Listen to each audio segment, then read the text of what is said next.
Drawing inspiration from his experiences with the Merry Pranksters, a group led by author Ken Kesey during the 1960s, Robert Stone's novel Dog Soldiers, 1974, delves into the murky underbelly of the 1960s era, as the counterculture movement unraveled amid societal upheaval and the Vietnam War. The story unfolds with John Converse, an American journalist, finding himself in Saigon during the Vietnam War. Clutching a sizable briefcase, he engages in a somewhat awkward conversation with an attractive woman seated next to him on a bench. Perusing a letter from his wife, he learns about her activities in his absence, revealing Converse's profession as a journalist who has journeyed to Vietnam in the hopes of gathering material for a potential book or play.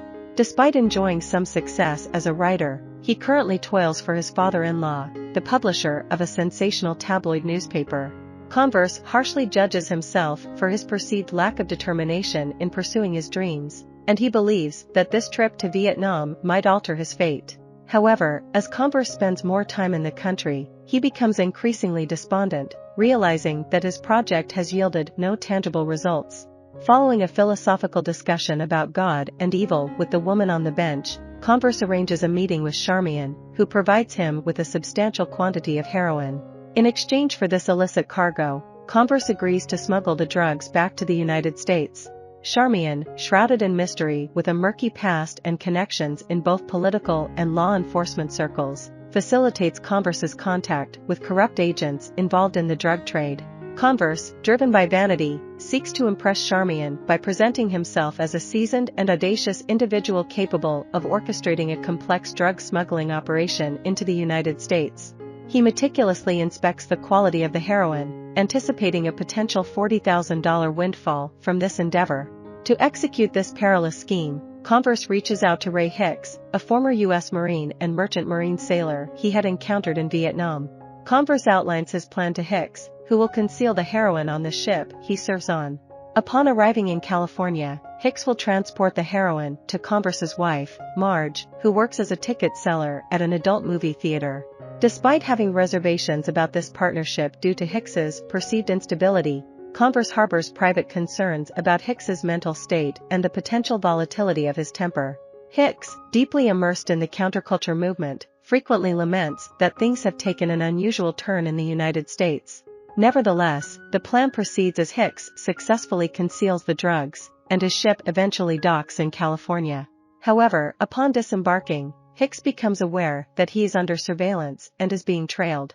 Paranoia takes hold, and he immediately suspects that Converse has betrayed him, possibly planning to eliminate him and claim the money for himself. Hicks is well aware of Converse's apprehension about his peculiar behavior. Subsequently, Hicks is accosted by two individuals identifying themselves as federal agents, but he manages to break free. Hicks rendezvous with Marge, who perpetually exists under the influence of barbiturates, and together, they escape with the cache of drugs. This dire turn of events prompts Hicks and Marge to form their own alliance, opting to exclude Converse from the operation entirely and take charge of selling the drugs independently. Meanwhile, Antile, a relentless drug enforcement agent, relentlessly pursues them, maintaining their trail as they traverse Southern California. Hicks and Marge begin to consume the heroin they are transporting, descending into addiction and losing their tenuous grasp on reality. Returning home, Converse is confronted with the catastrophic unraveling of the plan. Antile, equally relentless in his pursuit of Converse, apprehends him shortly after his arrival in San Francisco.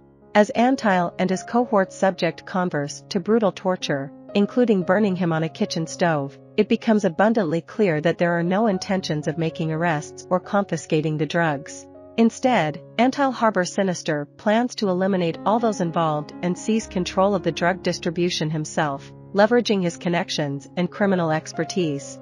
Converse, driven by his deep-seated fear of death, succumbs to fear and willingly becomes a cooperative member of the mission to pursue Hicks, his wife Marge, and the stash of heroin. Meanwhile, Hicks and Marge make their escape to Mexico, seeking refuge with Dieter, whom Hicks reveres as a mentor.